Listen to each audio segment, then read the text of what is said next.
இந்த ஒரு சின்ன மிஸ்டேக்னால உங்களுடைய வெப்சைட்டுக்கு ஏஐ விசிபிலிட்டி கம்மியாக நிறைய சான்சஸ் இருக்கு. அது என்ன, நீங்க உங்களுடைய கண்டென்ட்டை எப்படி ப்ராப்பரா ஸ்ட்ரக்சர் பண்ணலாம் டு கெட் மோர் ஏஐ விசிபிலிட்டின்னு கிளியரா இந்த வீடியோல பார்க்கலாம். உங்களுக்கு மார்க்கெட்டிங் ஆர் எஸ்இஓ ரிலேட்டடான டெய்லி ஒரு வீடியோ வேணும்னா என்ன ஃபாலோ பண்ணிக்கோங்க.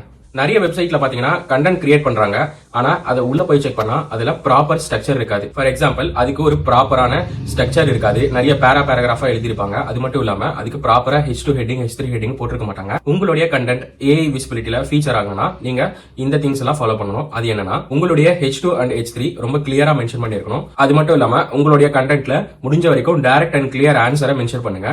தேவையான இடத்துல கிளியர் சம்மரிஸ் ஆட் பண்ணுங்க.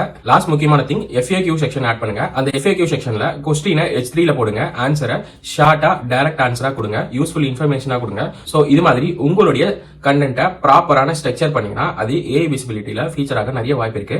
ஏஐ உங்களுடைய கண்டென்ட் எப்படி அனலைஸ் பண்ணனா அது ஒரு ஸ்ட்ரக்சரா தான் ஃபர்ஸ்ட் ஸ்கேன் பண்ணும். சோ ஒரு பிளாக் ஆர் லேண்டிங் பேஜுக்கு ஸ்ட்ரக்சர்ங்கிறது ரொம்ப முக்கியம். சோ நீங்க பிளாக் கண்டென்ட்டை மட்டும் ஃபோக்கஸ் பண்ணாம அதை பப்ளிஷ் பண்ணும்போது அது ப்ராப்பரான ஸ்ட்ரக்சர்ல ஃபோக்கஸ் பண்ணுங்க.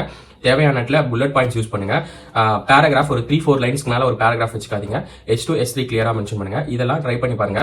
உங்களுடைய கண்டென்ட் ஏஐ விசிபிலிட்டியில ஃபீச்சர் ஆக நிறைய வாய்ப்பு இருக்கு. ட்ரை பண்ணி பாருங்க.